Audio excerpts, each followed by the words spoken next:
All right. Well, hello, everyone, and welcome back to ChiroCast, the podcast by chiropractors for chiropractors. I'm Dr. Stephanie Brown.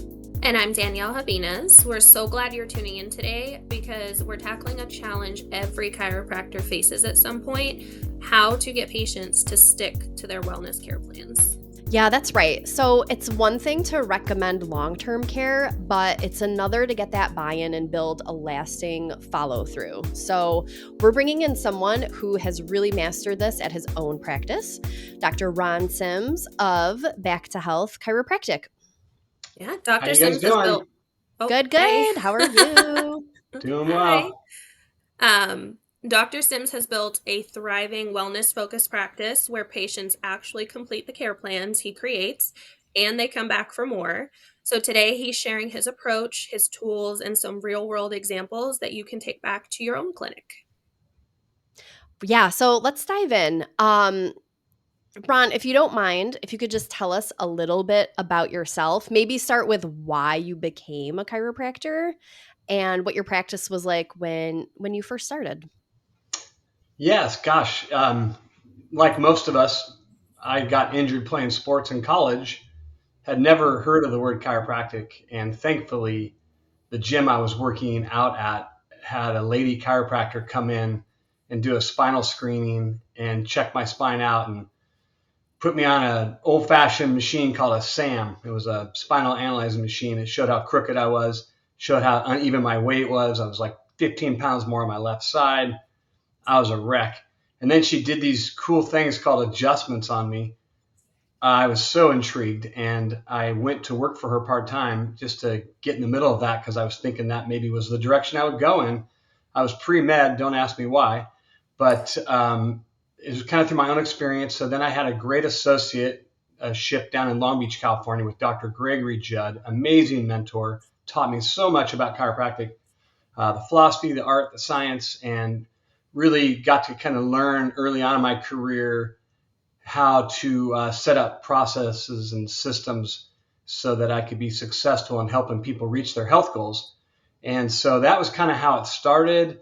Then I moved to Northern California, where I was originally from, started my own practice as the primary lead doc, and that was in 1996. I'm dating myself here. So now I have 2 locations. I have 4 associates. I have an amazing team, and I work equal amounts of time on my practice as I do in it.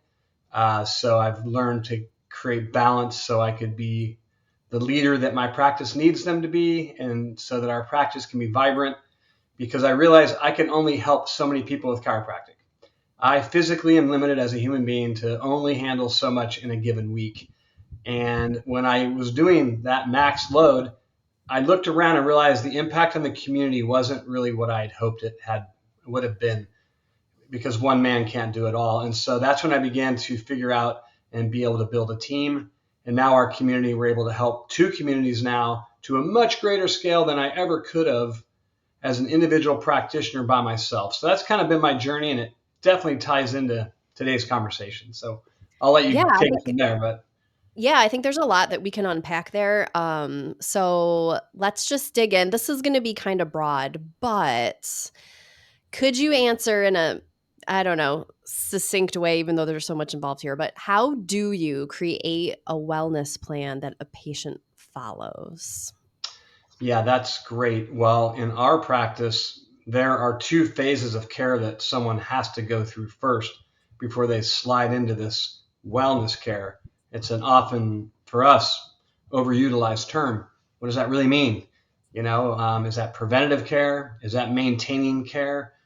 What does that really mean, I guess, is the first thing. And the second thing is, for us, most of our clients come in crisis.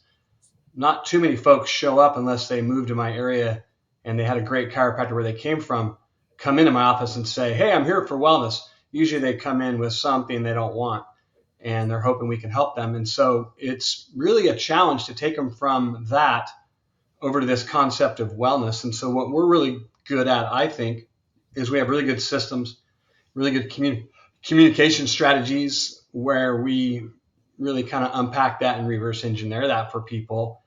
And like we say in our practice, when we take on a new patient, we have to make sure that their goals meet what our exam findings might require. If there's a big disconnect between what they're expecting and what their goals are and what you think you can deliver on based on your exam, then you need to not go into a relationship there. That's incongruent. You're asking for trouble. You'll never get them to wellness.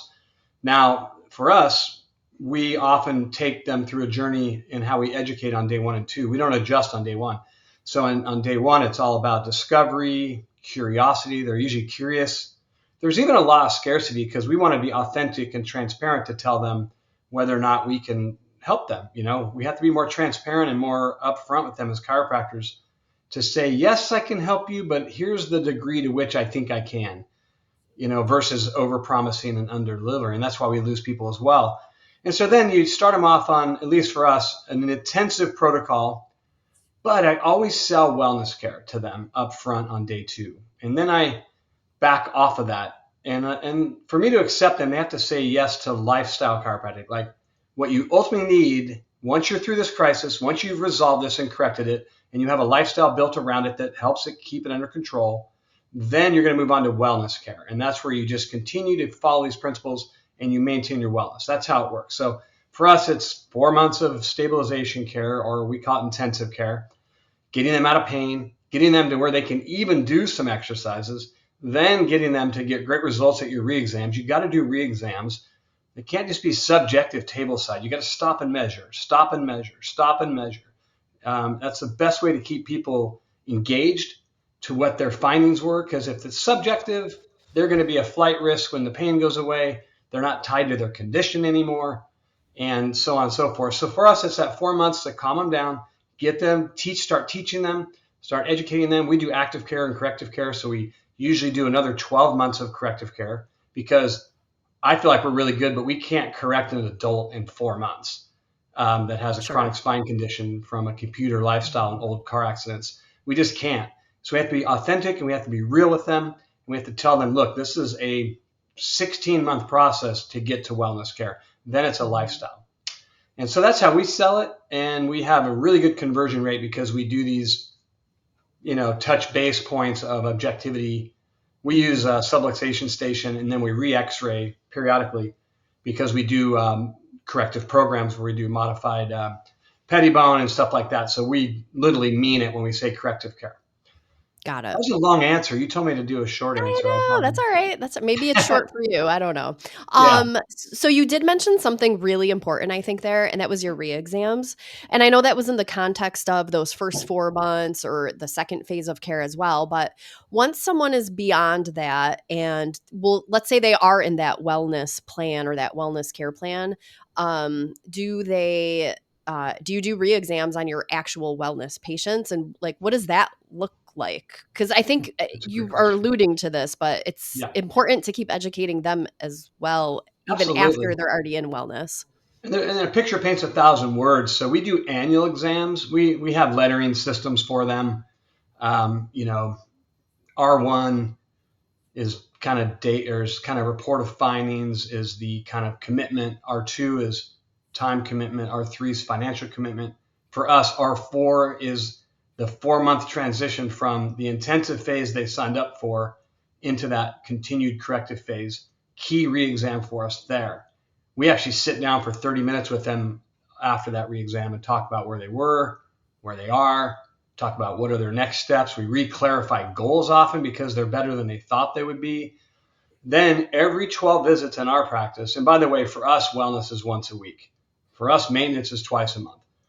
Some of my clients can only get every 2 weeks, but they're kind of a wellness person. So, those are loose terms that fit together in our practice, but we have titles for the type of care.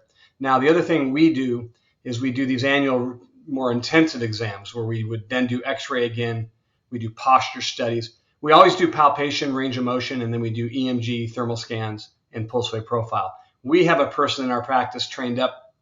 Some of you maybe can't afford an associate, but maybe what you should do is what we did, and that is train up a new patient concierge position that can handle these re-exams for you so that they don't pull you out of the adjustment area and you have to go from this to that. It's hard to go from clinical exam mode to adjustment mode. And so a new patient concierge does not have to be a chiropractor. You can train them really, really, really well, as we have. And my new patient concierge, people mistake her for being a chiropractor. She's like so smart and says all the right words. But anyway, it just helps you as a practitioner stay organized so you can stay in flow. But then it's important to go over the results of the re-exams and then also add a questionnaire with the re-exam. It's a great little thing. It's an unbelievable tool. And it could be, what level of subluxation did your x-ray show when you first came in? Or what are some things at home you need more help with? Or what could I explain better to you now that you're at this stage of care? And these questionnaires progress as they progress. So they get a little bit more forward thinking, and then I always review it. So I'll do the re-exam on visit 12. Then on visit 13, when you come in, I do a table side review at my computer where I pull up your scans and I go over the objective improvements. And in our practice, we only change care plan or weekly frequency based on objective improvement, not subjective improvement. We have to be objective. That's just the way our system's set up. So you only move to the next phase of care when your objective improvement is at a certain level. Now, often objective and subjective are pretty close to each other, but not always. And so we have to be careful there. And so then these annual exams, we would go deeper. It'd be more of like when they first came in, it would be x-rays and maybe another layer of objectivity. And then that report is more private in the office, like day 2 would have been. Whereas the other along the way re-exams, we do a quick little cursory review table side. Hey, you're on track. You're doing great. Still an issue there. Still an issue there. I want you to tighten up your exercise there. I want you to start, we talked about the food and the inflammation you got going on there. Let's really work together this month to get to that next re-exam. And I'm excited because you're way better than you were. And so that kind of stuff. And then we just keep them engaged. I feel like chiropractors table talk gets so laissez-faire. And so these objective kind of benchmarks are so critical to keeping their left brain engaged. Because, every chiropractor on this call has those relationships that you're like, what happened to Mary? I thought we were BFFs. She told me all about the details of her relationship, her vacation, and you try to become Mary's friend and you stop being her chiropractor. I'm not saying don't be friendly, and there's going to be certain patients that you click with more than others. I get it. But and you always want to build rapport with people too. Yeah, get to know them. You got to be careful. I think as I'm listening, I think the common denominator here and what's working for your practice is patient education and patient engagement. You never want them to stop learning. But I also think humans we're visual. We want to see those improvements over time. So that constant reaffirmation from the chiropractor, how things are going, and what you're getting when you walk in. Right. And ideally, you want your patients to become evangelist patients. They believe in it. Yeah, you're right. And by doing it the way we do it, they go from seekers. They're seeking chiropractic, like maybe this will help me. We get a lot of people in their mid-40s who've never been to a chiropractor. It's shocking. Young people are turning to it quicker, which I love. But, in that relationship is really understanding their love language and how they think. And then to take them from a seeker to a believer is usually rooted in results. So if I get good results, Danielle, you're going to believe in me, right? Okay. And now all of a sudden I think we miss a step. We expect her to be like an evangelist for me. And I haven't done enough to get you ready to be good at that. And so for us, it's table talk. We do a lot of workshops because we want to take them from believers to understanders so they can understand chiropractic now, and they can understand the role it has in their life, and they can understand the role that their own stresses have on their subluxation patterns. So we start taking them to a new place of intellectual understanding about how the body works. It's really fun, but that doesn't happen overnight. You can't change somebody that quickly. Paradigm shifting takes a while, and you have to be thoughtful, and it ties into wellness plans. It really does. And so, then you take them from believer to understander. Then my favorite is, you can call it a couple things: advocator, influencer. So now not only are you somebody who believes in chiropractic, and I always try to downplay the person involved. Like our team, we're super transparent. Like, no, it's chiropractic that's made the difference and your body heals itself. Yeah, I think we're pretty good facilitators. I think we're good caregivers. But, we don't want to get out of order and get all puffy and get an ego chiropractic clinic going. So that's why I like multiple doctors, because, hey, you go see that one. I don't take it personal. And so anyway, then that advocator, they're fun because now they're better than I am out in public, because doctors tend to get all sciency because in a way we have some insecurities rooted in, well, I want this person to know that I'm super smart. So when I'm talking out in public, I'm like, yeah, I'm Mr. Smart Guy, right? Mhm. Whereas me, I just dumb it down, and my patients that are advocators, they speak in a language that people get. I don't Yeah. know. I had this bone misplaced and it was affecting the nerve that went to my throat. And, it was, Mhm. believe it or not, connected to my swallowing. It was really weird. Or that ringing in my ear. And he did a couple things and taught me some stuff, and it's just changed my life. That's all they got to say. And then they're going to go, Mhm. who's that guy again? It may not be till 3 months later when they're doing yard work. And they're like, what was Bill's chiropractor he's raving about at dinner the other night? I think I Mhm. need that guy, and that's how it kind of happens. But I feel like we get too friendly. We forget our mission. Our mission is to change our communities, not to make a bunch of buddies. And again, we love our clients. You love your clients, but You mentioned too, I don't know, I think you might have said workshop, but I was curious, like, do you guys just have one? Do you have multiple different ones that people can come to? Is it required? To what extent do you really require it? Because I think that's one thing too chiropractors are afraid to do is require things essentially. So, I mean, you're requiring people right out of the gate to understand like this is what we do here. And if you want to work with us, we want to work with you, and you lay it out so they have an understanding of what to expect. Sorry, side note, but I think that's really important too. Some like a chiro might tell somebody, you have this acute thing going on, 3 times a week for 3 weeks, twice a week for 2 weeks, once a week for 1 week or something, but they're not laying any foundation or groundwork for what happens after that. And then the patient becomes totally surprised when it's like, okay, you know, here's the idea of maintenance or wellness. It's just comes out of left field. So I think pre-framing that is important. But yeah, I wanted to get back to the workshops or whatever you guys call them and what yeah, that looks like in your office. that's great. Quite a great thing to talk about because again, it all ties into wellness compliance, right? It's one thing to have. I want a wellness practice, but I want people who are compliant, who are showing up, they're paying, and they're referring. Why? Because you've been their Serpa, you've been their guide. And that started on day one when you had that empathetic connection and you actually did something quite remarkable that they're not used to. And that is you listened to them and you interviewed them and you took the time and didn't do it on the fly and you onboarded them properly by educating them. We take their story in first, quickly, 3 5 minutes. Don't take any notes. Tell me your story. Why now? Why are you coming to the chiropractor today? Like, why not a month ago? Or why didn't you put it off longer? And then Mhm. and then we get through that, and then we get to their. Then I tell them briefly about who it is we are and what we're looking for in this day one process. And I feel like we don't pre-frame things enough. So I'll pre-frame how our visit's going to look to you, and I get your story first because I want you to know I care. And I've already toured you in my office, and we do a Socratic tour.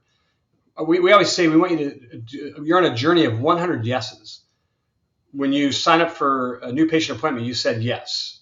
You showed up. That was another yes. Then I toured you in every stop on the tour, my kids area, my active care area, my active seat area, my adjustment table area, my exam area, my report area, my wall of fame testimonial area. I hit every stop and explain to you what this is all about.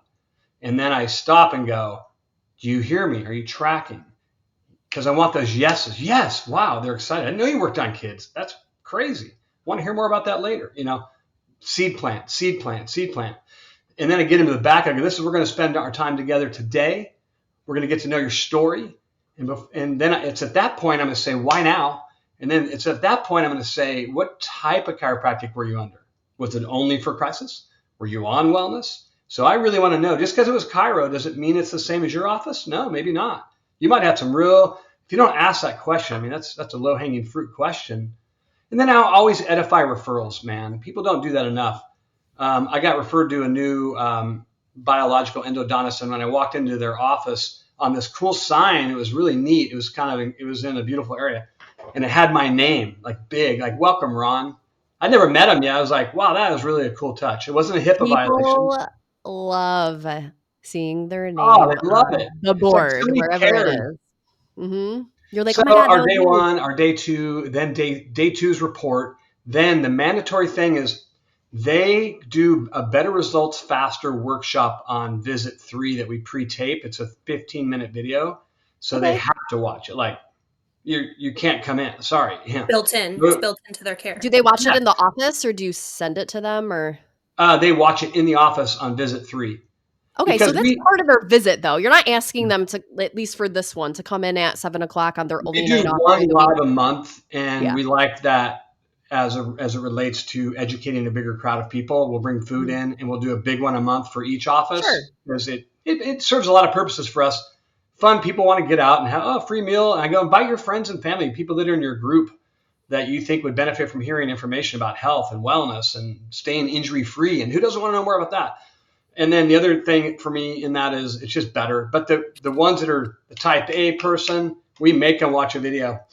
Yeah. And it's really good. It's quick. And then we ask questions at the end and we have a quiz. So they take a little quiz. Then they visit 3. They set up all their appointments. We map people out. And that's, if you're not mapping people out, you're not going to have a wellness practice. You got to map people out. ChiroTouch makes it super easy to set up your mapping and your care plans.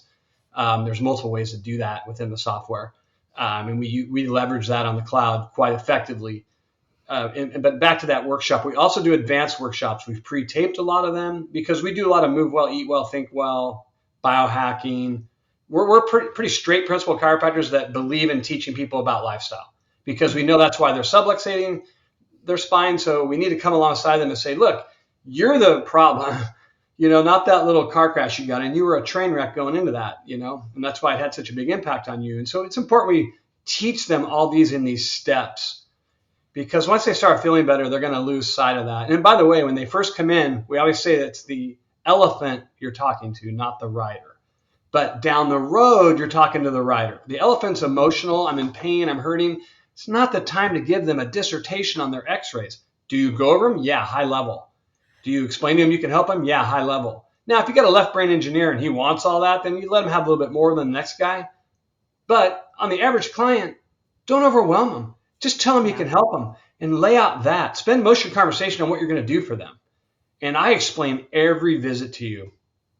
Here's what your normal visit's going to look like. It's 3 to 5 minutes is all. We believe in the power that made the body can heal the body. I'm going to remove interference. Your body's going to do the rest.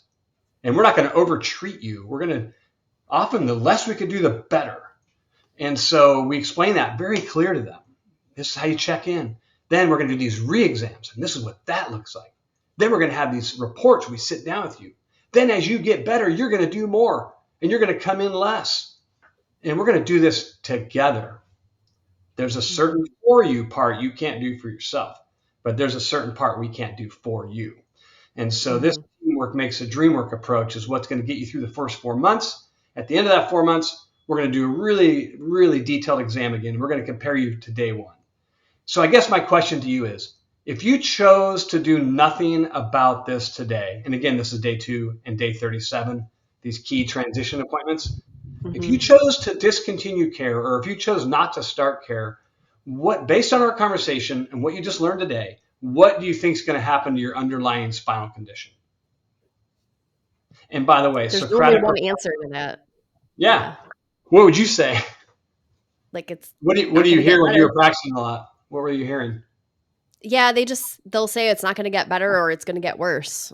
Yeah. Um, How I many mean, chiros ask that question? And then the next probably question after that, if you say, well, gosh, it would get worse, then I'm going to go, well, is that what you want? And they're going to yeah. go, no. And I go, okay, well, I think we should start right away. I'm not a procrastinator. I think it's time to get going. It's been long Mhm. enough. So I'm going to have Sandy come back. She's going to explain the ins and outs of our care plan, how the finance works, how the schedule works. I need your commitment because I'm 100% in. I need your mindset. I need your schedule, and we don't work for free. So she'll talk to you about that.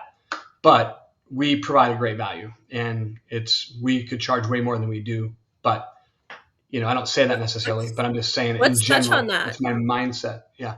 Yeah, let's touch on that. I know as you were talking, you talked about mapping out the care plan, and it made me start thinking about are there DCs that unintentionally create care plans that maybe are too complicated or they're unclear to the patient, could cause roadblocks for that patient or the financial aspect. So what do you do? What do you avoid when you're presenting a care plan? Yeah, and I think, gosh, how well you do day 37 care plan when they're done with the first 4 in my practice, how well we do our annuals.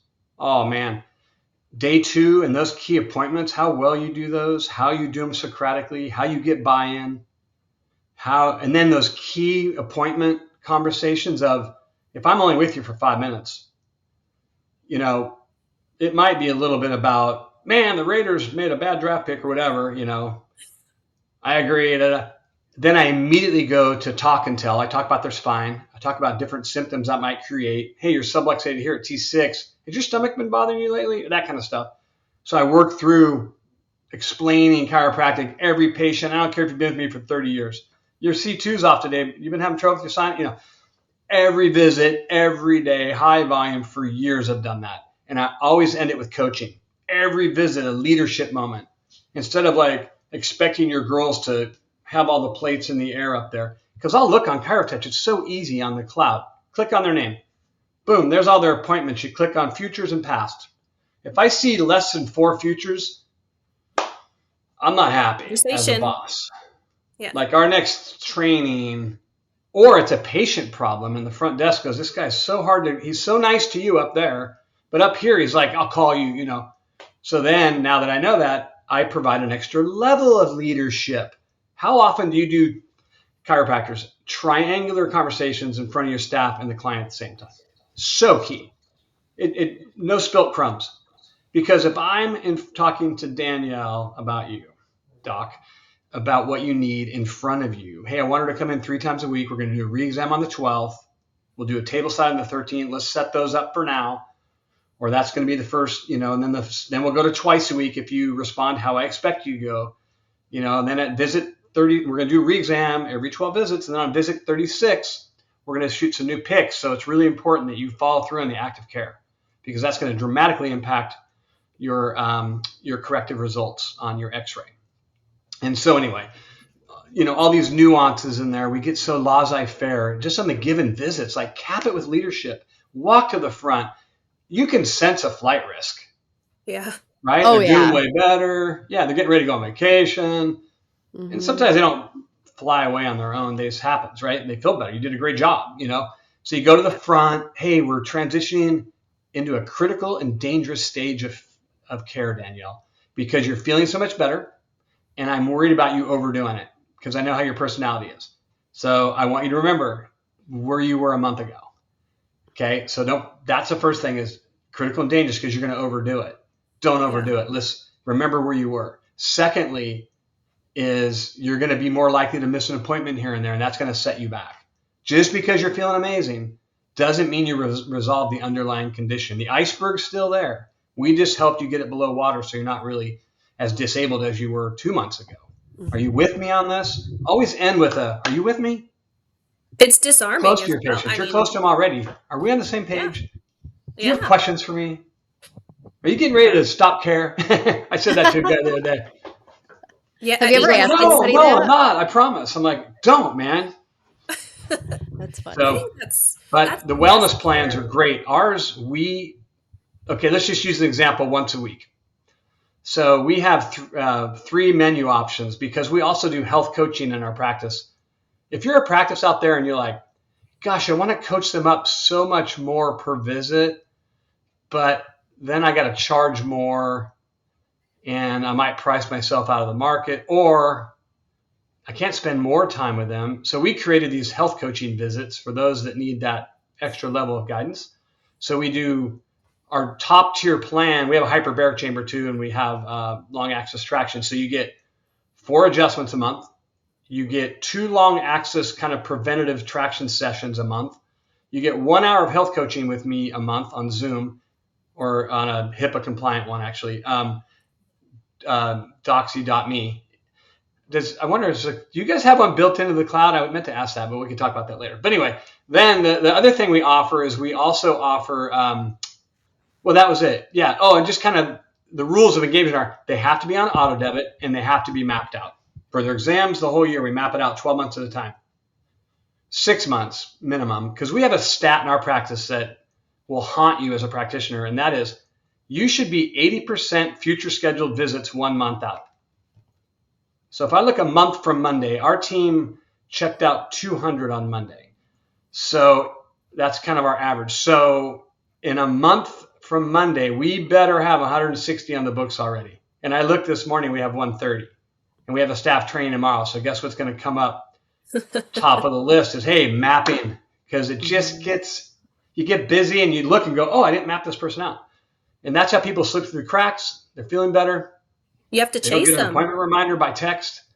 Yeah. And a week goes by, Also, 2 weeks go by. Yeah.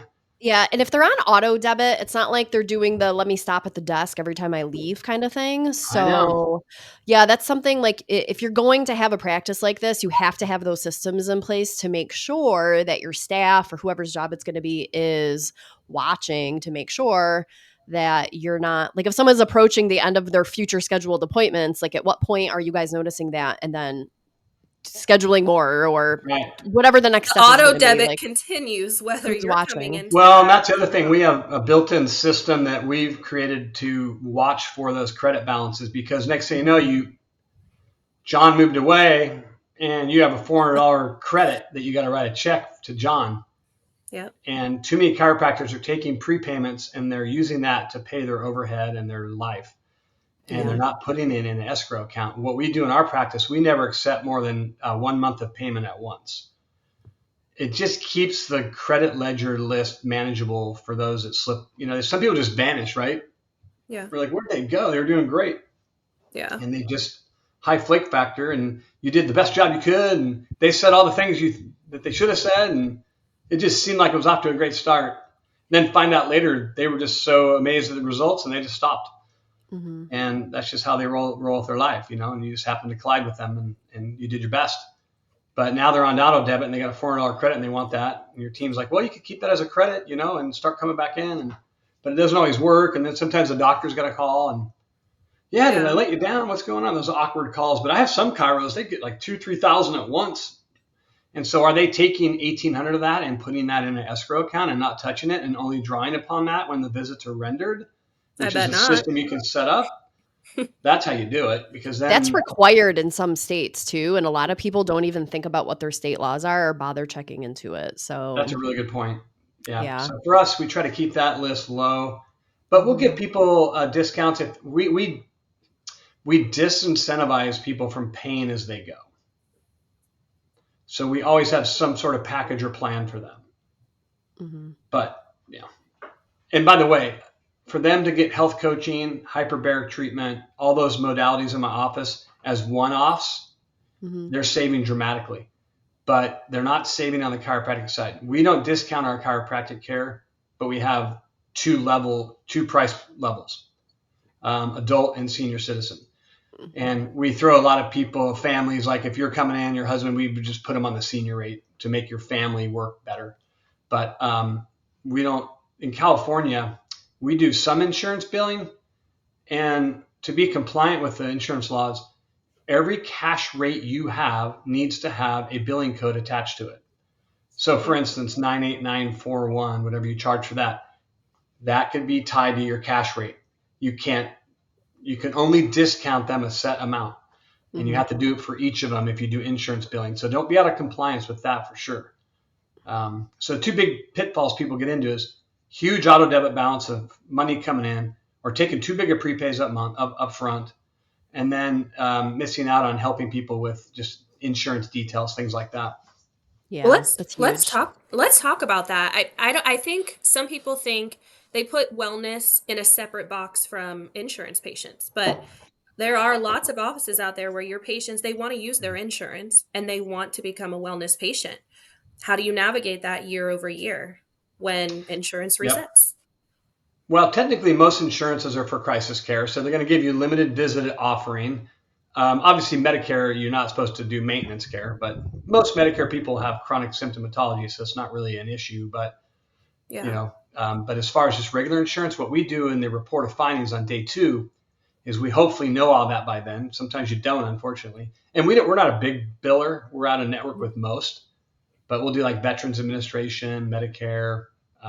Again, some PPOs out of state are great. We do personal injury med pay, things like that. Yeah. But even within all that, on a cash patient, or maybe it's a hybrid of maybe you get 10 visits a year and you have a $30 copay, but I laid out a program for you that's, maybe the first year it's, let's just call it 52 visits the first year. So we'll explain it to you on paper, like, hey, you got 20 or 10 at a $30 copay, and then you've got these 42 at our cash rate, and you just lay that out for them up front so they know. Sometimes the problem with insurance is sometimes you don't know the nuances until you get the explanation of benefits back, right? Yep. Because every carrier is going to have an allowed amount, Yep. and no, like PI is a good example. No two PI med pay payment schedules are the same. No. Every carrier seems to have their own reduction schedule, allowed amount. So I think within that, it's hard to sometimes get these care plans just right, but at least give them an idea up front, like, hey, you need more than your insurance is going to cover. Now, if Oh they yeah. came in December, and it kind of sets up nice for them to get 20, if it's a calendar year program, then all of a sudden they get 20 visits in the next 2 months. So sometimes they get lucky, and that covers the more intensive part of their relationship with you versus, and then, going forward for that individual, you could kind of have them on a wellness schedule or a maintenance schedule, which would be 26 visits a year. And let's say their insurance covered 20. So now they're going, yeah, year over year. Now that I paid my dues and I'm on this level of care, I'm only having to come out of pocket for 6 a year, kind of thing. So I think it's good to kind of be able to, if you have a hybrid practice where you're not pure cash or pure insurance, that's kind of how we've done it, and it works pretty well. Sometimes you get math is off and EOBs are off, and you get patient owes money or you owe money.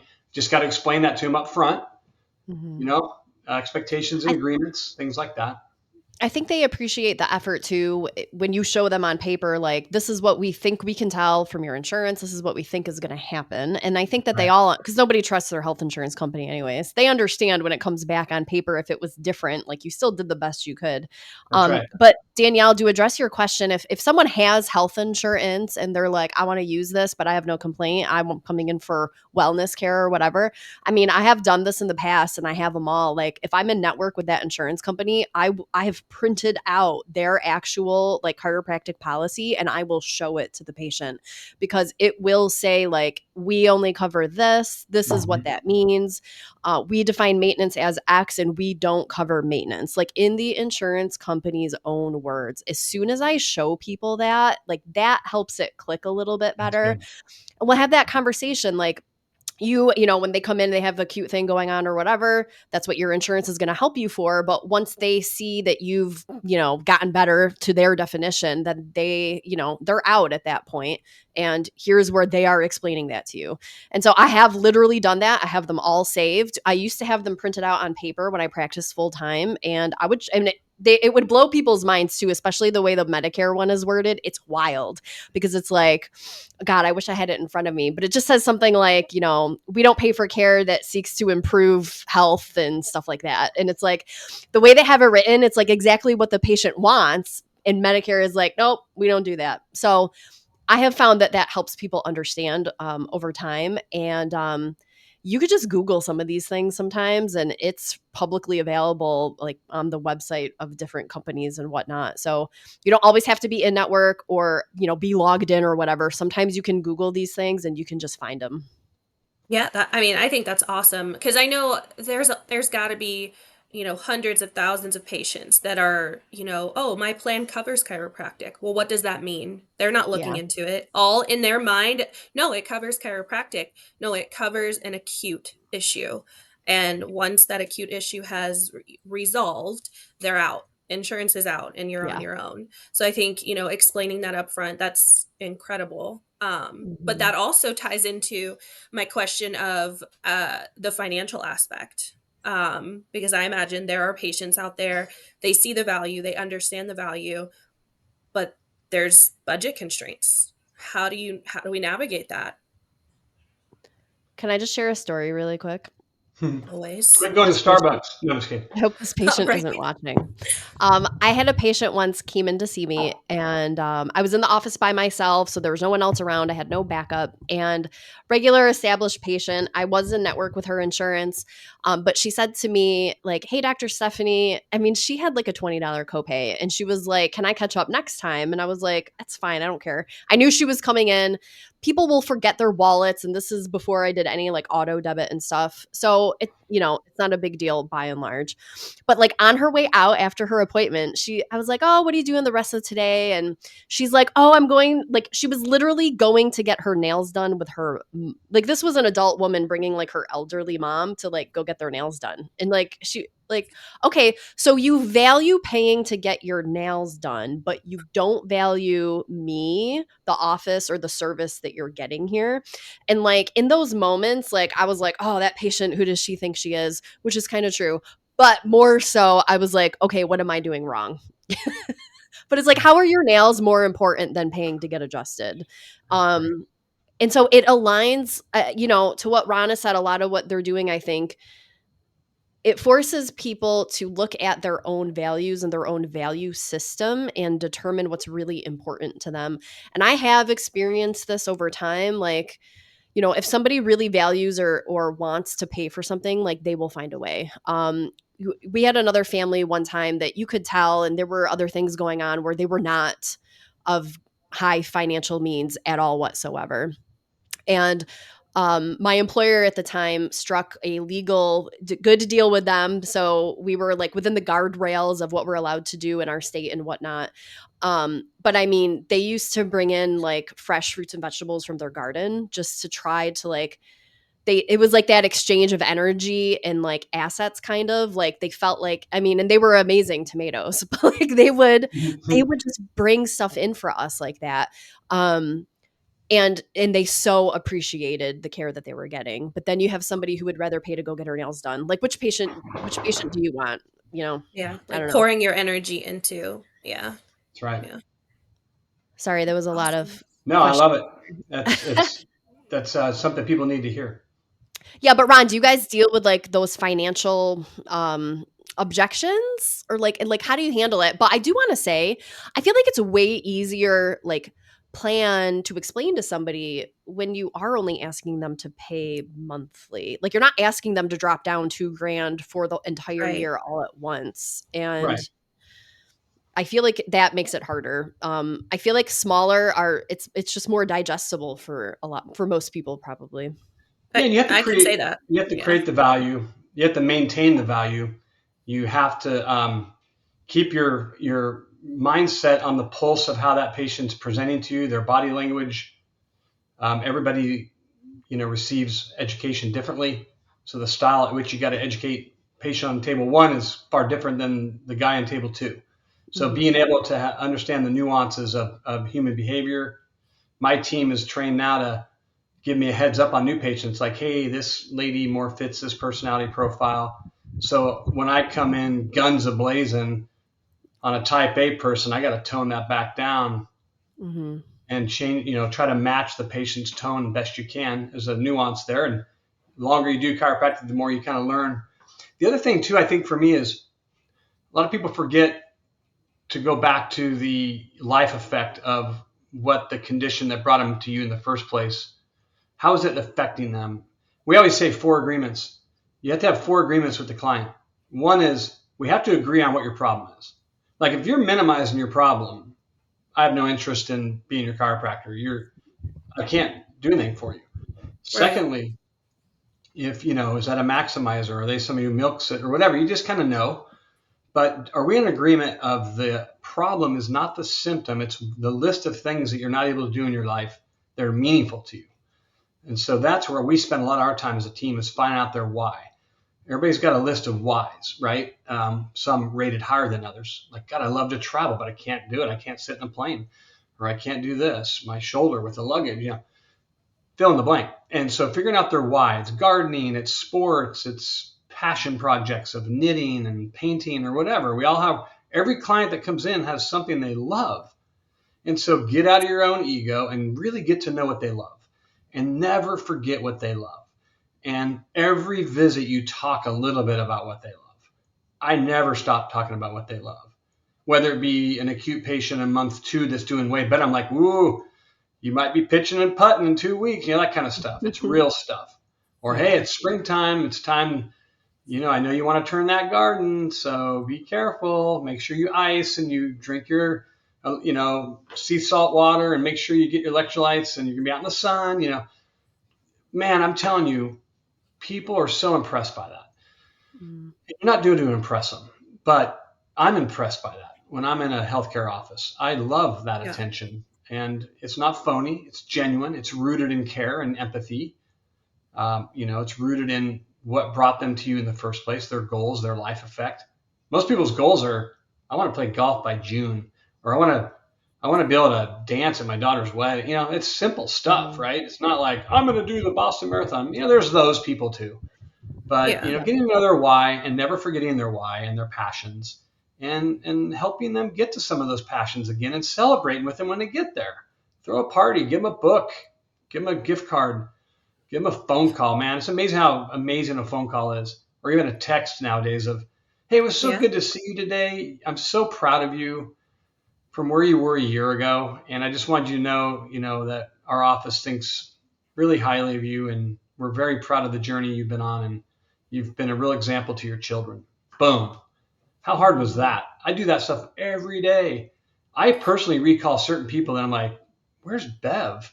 We'll kind of find out. Bev slipped into hospice care, darn it. But I'm glad I called, because her son was like, oh, thank you so much for calling. She was asking about you yesterday. I'm like, Mhm. oh, poor Bev. Yeah. 92 though. She had a great run, and chiropractic was a big part of her success story. I Mhm. have pictures of her on my Question. wall on my slideshows, and when I met her, she was in a walker, and she didn't bring it out until like a year ago. She was off that walker for 12 years, man. We actually put it on our wall, and I mounted it to my wall. It says Oh, not needed anymore.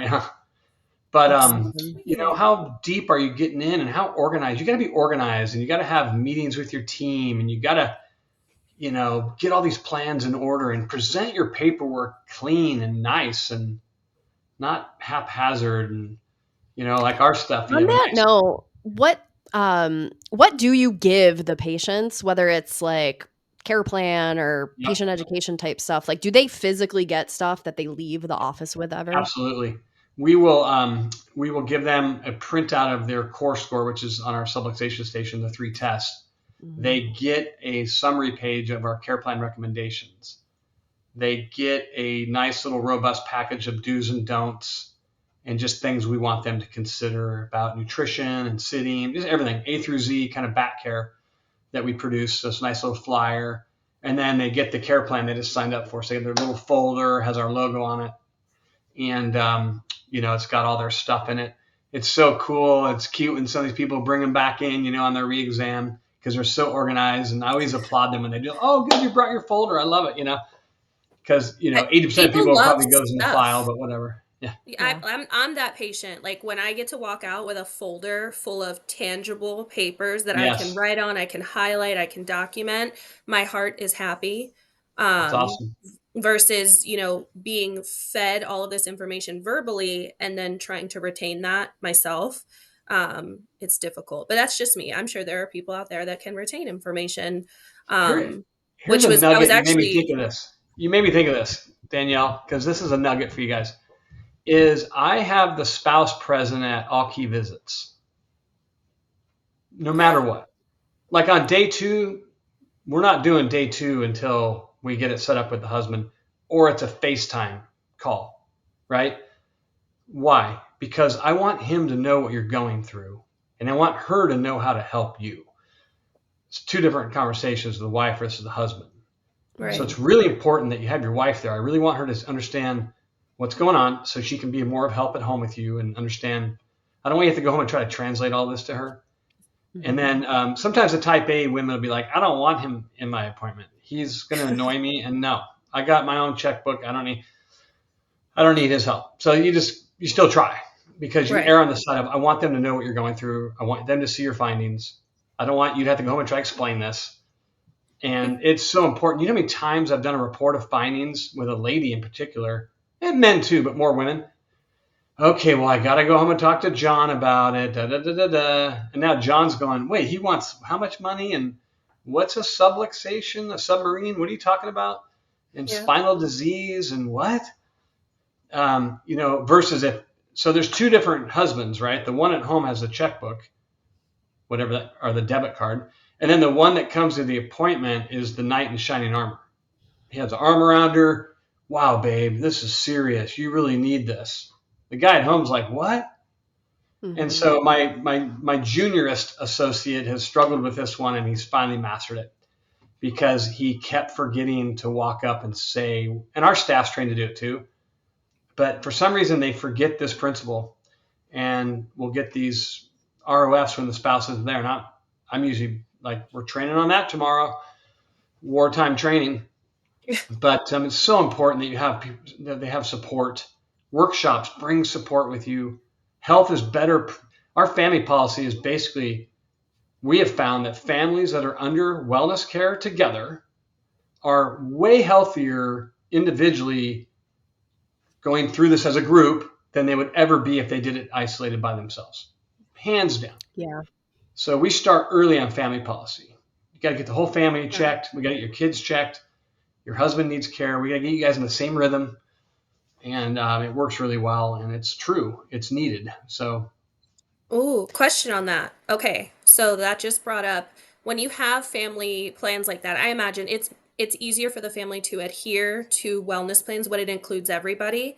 But what about the kids that are on a different phase of care? Like I know maybe the adults on 3 times a week versus, a 2 time. Like how do you navigate? Is everybody on the same care plan where they're no, coming in that's a on, great question. But for us, with kids, it's going to be a far less frequent. They respond so well to chiropractic. They resolve so much quicker than the average person. Mhm. And so there's that. With babies, we'll do weekly checks for the first 2 to 3 weeks, then every other for 2 to 3, and then monthly for 2 to 3. Usually with kids, because they're so active and they're all developing humps in their back now.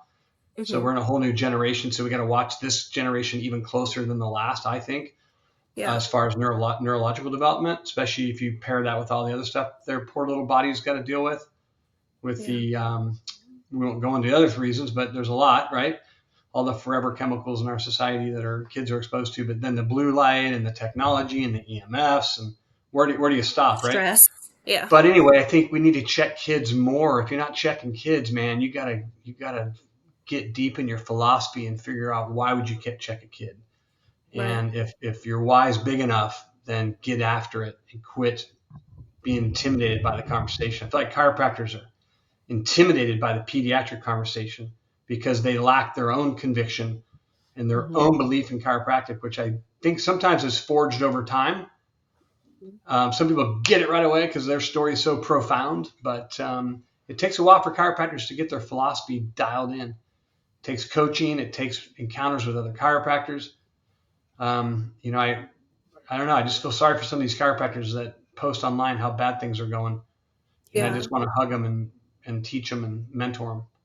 Well, I think On more the on often than oh, sorry. go No, you Oh, go. I was gonna say more often than not, m- these days you're going to have the kids are going to be there with their parents anyway. They're tagging Mhm. along to these appointments. Yeah. Why not get them on the schedule? It Yeah. can't hurt. It really can't. And I mean I imagine there are offices out there that they do shy away from seeing the pediatric patients, but those are patients that they're right there, they're readily available, and they need the care just as the adults do. We Yeah, check one our newborns as a courtesy for the first year of their life. If Oh, if their mommy was under care during her pregnancy and sure. prior even. that's So we just kind of tell them awesome. during pregnancy, when little one's here, we're just going to check because we're going to keep checking you. But we definitely want to check baby on a regular, and we teach them little home exercises, and it's super fun. We just posted a video on social about that, and it's just so fun. And we get a lot of questions about, wow, you work on kids. Why would a kid need? People have it in their head that chiropractors help back pain, and so I think that's why they would ask the question like, why kids? But back to your Right? question about wellness care. So a typical family for me would be, hey, husband's weekly. He's a home builder. Wife is twice a month, and then the two kids come in once a month, and we have them on an auto debit accordingly. And Yeah. we have our normal adult price, we have our senior price, and then I have one third price that I have done historically. I have a huge family, so I do it for my family members, that all my cousins and whatnot that want to come in. I can't treat everybody for free because you Right. got a free practice, great, but you got no room for people that want to pay you because you're filling up your schedule with free, all your family coming in. So I Start a made there be some nonprofit. skin in the game. Yeah. Yeah. So, that's a good example of a family plan. So they're basically getting 8 visits a month as a family. It's probably costing them, less than $400 a month, probably 300 a month ish. And the dad's getting the care he needs to stay in the game as a builder. The mom's getting the care she needs to stay functional as a stay at home, working part time stay at home mom. And then the kids are developing so fast. And, kids fall 4,000 times before they turn 7. So we're checking for Yeah. patterns, checking for their feet, their back, their spine, their sutures. There's some basic pediatric protocol programs out there. You don't have to go full Webster and full PEDS diplomat program. You can go do some really good seminars on how to get comfortable with babies. So I was Um, just gonna bring that up too, like, because for me, that was one of my barriers. I didn't feel like I knew how to adjust kids. And I took our pediatric courses in school, and they just don't, it's not like yeah, there's kids in there to adjust and stuff. And I didn't feel like it was very thorough. So I did go do the courses with the ICPA. I did get fully certified. But that's because I wanted to. yeah, But for anybody listening, like, if you want to start seeing kids, first of all, I would beg you to learn how first, because they're not just mini adults. But I mean, even with the ICPA, like, you can read through the website and you could find the courses that are specific to adjusting, for example. And I'm sure there's other organizations and courses. But so, like, there's opportunities to go learn so that you are comfortable with kids, if that is one of your perceived barriers. If somebody wants to start doing that but is nervous because especially, I find, and I think I felt this way too. I mean, I still don't have kids, but I was also intimidated by taking care of babies because, like, I don't know how to hold one or pick them up, that's like, how do true. you even Yeah, you pick up never a had a brand baby. new one? How do you know, right? Yeah. So going to get some extra training really helped me back in the day. That was like 10 or 12 years ago now. But those are great opportunities to add, tools to your toolbox and maybe open that door so that people are comfortable taking care of infants and other kids. That's awesome. Yeah. Yeah. And I think, Love I it. mean, it could only expand your wellness plan capabilities. The more That's right. folks that feel included and that they can be part of it, the Mhm. adherence is built in. It's natural. Yeah. I Yeah. love That's, it. you know what? I actually had one other question for you, Dr. Ron. You mentioned getting to know your patients, it's more intimate. How do you stay on top of the nuances with your patient where, you have an elderly patient and maybe her dog's name? How do you stay on top of that visit after visit with understanding each individual patient? Well, gosh, great leadway into utilizing your practice software, right?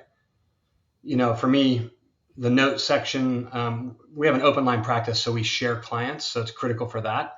But look, Okay. what adjustment techniques have worked, and what are some nuances about this kid? And we always list I used to call it the blame box, but sometimes people will try to blame the chiropractor. My back's still sore. Then you go to their blame box and you see that one of their hobbies is they like yard work.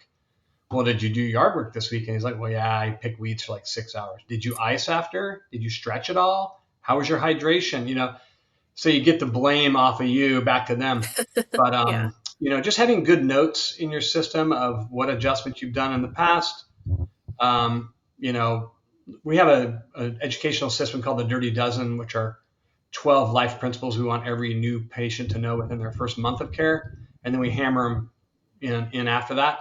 So we kind of have this talk track anyway, but I think it's important that people spend more time in their day one interviewing the patient and getting to know their story and getting to know all the nuances of their story. For us, that's a big, long conversation. It takes 30 minutes to do it well. Yeah. And then we transition in. And by the way, I have a new patient concierge trained up to do that part. And it's so beautiful because I come back in right pre x ray and Mhm. introduce myself. And I get 5 minutes maybe with you to do the x-ray and to talk, but I let my new patient concierge triangular communicate to me what's going on. I could give me a Reader's Digest. Well, she's got this headache and it's coming at night and it's affecting her ear, and it seems to be related to her neck. And it started with, a year ago she had a car crash and she didn't feel bad then, but she was thinking maybe that did it. And, so you get that person talking about you in front of me. It's beautiful. That just saved me 45 minutes of my life. Right.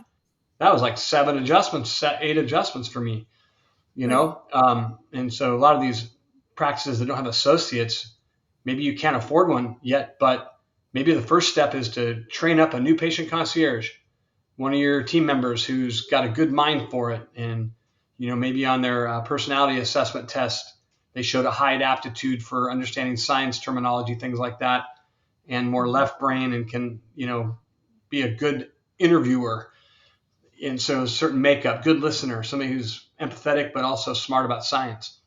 It's hard to find those people, but they're out there. And we found a couple of good ones that we trained up. We have 3 team members trained up for 2 offices. So now those one-off re-exams and all that stuff, they can do a lot of the heavy lifting for me, but it's done well. It's not hurried. We have it all pre-set up in ChiroTouch in our notes. It's a new patient intake setup. So my team can walk through it. I can easily look at it. We talk about trauma history, family history. We want to know everything about you. And I put all that in my dashboard. So going forward, Danielle, if I don't know you from Adam, but you've been seeing Dr. Krista, and all of a sudden now you're on my table and I'm looking in going, man, I see you had a C5, C6 disc fusion surgery. I'm glad I saw that. And, Dr. Krista's been doing more drop technique and arthrostem and more just kind of micro stretching on the upper neck. And you've been responding really well to that style of adjustment. Or, you've been doing better with flexion distraction and drop and not diversified on the pelvis. Okay, good to know. So we always have, it just helps because we have an open line practice. And so people are on my table every day that I've never met before. And I like it. It's Yeah. fun. But and then we have our x-rays all converted to PDF down on the dashboard. Anything I need about Danielle is right there. And I look at that, That's I go through convenient. that case history. I'll have looked at your x-rays already, even in the digital version in the back, because the ChiroTouch ones are JPEGs, whereas in the Yeah. back I can do different angles and markings. So, I don't know if that answered your question, but I think if you're more organized, one doctor, I was doing 300 patient visits a week for 5 years by myself. And I was charging over $50 a visit. And this is in like 2007, cash. Mhm. And I'm not tooting my horn. I'm just saying, if you have the right systems and the right process Yeah. procedure, and you have you build the right team, the right org chart, and you give all your team members job descriptions and scorecards so you could measure their performance and give them key performance indicators so that they know their job. And then when you meet with them on a review, this is what you're being looked at on. And you can build this remarkable practice. I hired a coach to do all this. I never went at this alone. I don't know why people do that. I think they're afraid to invest that money. But if you're paying $1,000 a month for a coach, all you're expecting that coach to really do is to pay for that is to give you 1 new patient a month. And I'm telling you, a coach will give you 20 new patients a month. If you had me Yeah. coaching you, I could get you 20 more new patients a month. But not only that, you would have incredible net momentum, because net momentum is a hidden metric in chiropractic. And it's this: you got your goal, I want to get to 300 a week or whatever that goal is, Right. and you're having a hard time getting there. So you reverse engineer it, like, how many new patients do I need a month? So it's new patients minus how many people become inactive a month, which is what we've talked about in this call, is how to limit that number by Mhm. mapping them out, getting them on plans, educating them. You're still going to have a slippage rate. People move away, people pass away. Yeah. You're going to have inactives. So new patients minus inactives, new patient conversions, I should say, minus inactives equals your net momentum. And so if you want a net mo of 10 or more, you're going to grow. If you're going to grow 10 new clients per month, your total active patient list gets higher. So you can begin to look at what your goals are and be able to reverse engineer your goal and say, oh, to get to that $500,000 revenue mark, I need 30 new patients a month to account for the 10 inactives a month that are moving away, drop off. And then all of a sudden Yeah. you got a beautiful practice growing. Yeah, you definitely So have you to mentioned, write oh, things down and have goals that can be measured. Yes. yeah. Coaching. I Receive was gonna say coaching. you. I was gonna say you mentioned coaching. Are you opening the table for our listeners to find Dr. Ron and seek out your guidance? Absolutely. Yeah. I would do a complimentary discovery call with anybody if it's through this ChiroTouch thing, just to sit and talk to. I love talking to chiropractors. And it could be a 15-minute discovery call just to find out where they're at. Maybe it's a question about the software. Maybe it's about what we talked about today. But I just feel like we're not getting this coaching in school. Yep. And a lot of doctors get out and they don't feel they can afford it. And then I'm sitting there saying, you can't not afford it. How do I spend money I don't have, And Mhm. so it's scary. It's a slippery slope. Well, I we'll think, we'll include we'll include a link after this yes, episode. We'll include a link so that our listeners from this episode can connect with you. absolutely. I Um, would love that. should- yeah, I love helping absolutely. chiropractors. I learned that long ago. If I could help chiropractors be more successful, Mhm. I'll have a greater impact on humanity than I would by myself in my little office here. Yep. The more positive impact I think we can have on each other, the more people in this country are going to wake up every day saying, I need to have a chiropractor as part of my part of my own team, because I think that's really, as a profession, where we're lacking. People wake up every day and they know they have to go to the dentist twice a year or whatever it is, or they have to go see their medical doctor once a year or whatever, but not everybody wake up and say, I need to see my chiropractor, and that has to change. So Hey, in El Dorado Hills, that's not the case. exactly. So you guys have We're done a not going great to let that job. happen. But yeah, Yes. you're right. And we have an operating mantra, and I know you believe this, Doc, and Danielle, I know you do as well. And that is that we always say that people that are under regular chiropractic care are healthier and safer than those that are not. And so that's been our operating premise. That's our drives us. That's our vision, is to reach more people, not to make more money. Money always trails true success in putting value in other people's life in a service industry. Mhm. If you look at your Google reviews and you look at your impact locally, I mean, another thing is go speak. Chiropractors never get out of their four walls and go talk to people. I Mhm. still, on a monthly basis, have at least one lunch and learn in the corporation for years. Some are the same ones over and over again. And I'll come and speak to them about health and wellness and, of course, chiropractic. All right. Well, we hope today's conversation gave you practical ideas to rethink how you present and support your wellness plans. Um, Before we jump into the closing segment, for those of our listeners that are listening only, how can people contact you, Dr. Ron? Okay, so I guess you can put my email in there somewhere, or they can reach my office and ask for me. My office number is 916-933-7022. And mention that you met Dr. Ron on a podcast and would love to pick his brain. And my team will drop everything they're doing and come find me.